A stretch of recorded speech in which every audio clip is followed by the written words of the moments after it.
No, no se parla over die colaboración. Se parla con diferentes colegas aquí met het KMT, pero también con diferentes colegas hier bij de werkvloer. Je zag het toch important, hè? Dus eigenlijk, basico, is te verkennen. We hebben een beetje verkend wat we nodig hebben en waar ze kunnen helpen. Maar het is belangrijk dat hoop je important, dat wij geven zelf de richting aan. En hoe lang dat ben aquí en dan plotseling gaan ze ons vertellen wat we moeten doen. Hè. Daar waak ik heel erg goed voor. Ik weet ook dat gevoelig ligt en daar hou ik veel rekening mee. Maar het idee, hè, het principe daar, we willen de organisatieontwikkeling verder brengen. We willen de ontwikkeling van collega's stimuleren. En iedereen die daarbij kan helpen, onder onze condities, daar welkom.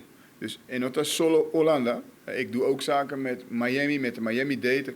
We gaan straks collega's ook naar Miami toe, naar de Miami Date, om opleidingen te volgen. En zij stimuleren dat ook. Hè. Dus daar gewoon, we kijken met elkaar wat we kunnen doen. Wel, kijk, er zijn eigenlijk een paar dingen. Kijk, het eerste is dat onze basis is niet op orde. Hè. Dus dat heb ik al vaker gezegd, ons basis is niet op orde.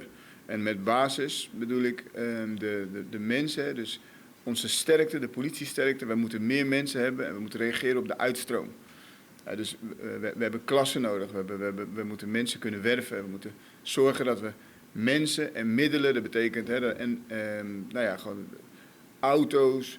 We hebben al heel veel bewegingen gemaakt, dat hebben jullie ook kunnen zien. Auto's, vesten, we hebben straks een nieuw uniform. We zijn bezig met communicatiemiddelen, portofoons. Dus dat zijn vragen die we zelf oppakken en zelf oplossen, maar dat is de basis voor alles. Kijk, het tweede voor de organisatieontwikkeling is dat ik wil dat onze collega's in ontwikkeling kunnen blijven. En dat het vakmanschap van de collega's en het perspectief om jezelf te kunnen ontwikkelen, dat aanwezig is. En daarbij, hè, bijvoorbeeld, por ejemplo, we hebben de wijkagenten, onze wijkagenten waren voorheen niet opgeleid. Dus wat er nu is gebeurd is dat we een wijkagentenopleiding hebben kunnen regelen. Exactamente igual die opleiding die Hollandes, dus dezelfde opleiding die de wijkagenten in Nederland krijgen, die krijgen onze wijkagenten hier nu ook. En de docenten die dat verzorgen, die zijn hier naartoe. En dat hebben we afgesproken, die vliegen hier naartoe om de opleiding te verzorgen en gaan weer terug. En dat blijven ze 1,5 jaar doen. Pero,